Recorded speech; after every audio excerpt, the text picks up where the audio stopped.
The military dog on a demoning mission suddenly stopped and turned around to alert his master of the danger. The soldiers immediately stopped the team, but the captain ordered the dog to continue regardless of the dog's safety. However, in front of the ambush set by the enemy as the enemy pressed the detonator, a huge explosion rang out. Kyle was worried about the dog's injuries and immediately rushed into the center of the explosion to check the situation, but he was attacked by the enemy's fire. He kept calling for the captain's support, but the captain hid behind the wall and did not fire a single shot. It wasn't until the enemy had left the battlefield that the captain rushed in with his men, but Kyle had already been shot and killed. At Kyle's funeral, the dog broke his chain and jumped on the coffin, wailing to wake up his sleeping master. Feeling the sadness of the people around him, he lay quietly on the ground with a glimmer in his eyes. After the funeral, the dog suddenly became violent until Kyle's brother, John, showed up to calm him down, and then he was gagged and loaded onto a truck. A veterinarian diagnosed the dog as suffering from post-traumatic stress, which made him too dangerous and aggressive to continue serving in the military, and he had to be euthanized. But the dog was Kyle's best buddy, so the Johns decided to take him home and name him Max. His father tethered Max in the yard for safety. At night, Max wailed and wailed into the dark night sky because he missed his owner so much that the family couldn't sleep,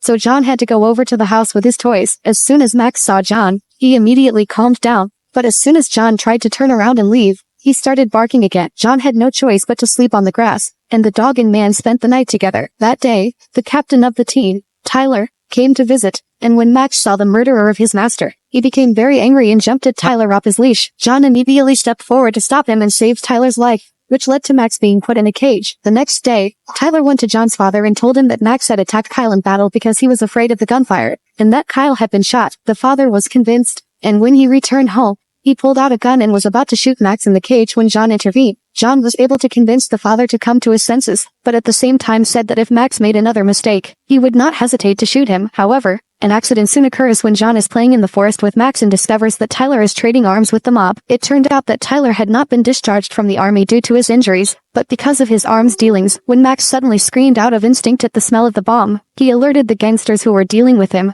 thus revealing his location. The gangsters immediately released two vicious dogs to block John's way. Max bravely stood in front of John and signaled with his eyes that John should run away first, while he led away the two dogs alone. On the other hand, John had just escaped home when he realized that Tyler had already arrived home first and had accused Max of biting his friend. Tyler pulls out a gun and threatens to euthanize Max or else his whole family will be in danger, so he asked him what was going on, but John didn't say a word, so he went to find Tyler to find out what was going on, but he just happened to see Tyler transporting the army, so that he wouldn't be exposed. Tyler ordered his men to take control of him. On the other hand, his mother found that her husband had not returned home all night, and the phone could not be reached. John immediately realized that his father might be in danger. Meanwhile, Max, a military dog,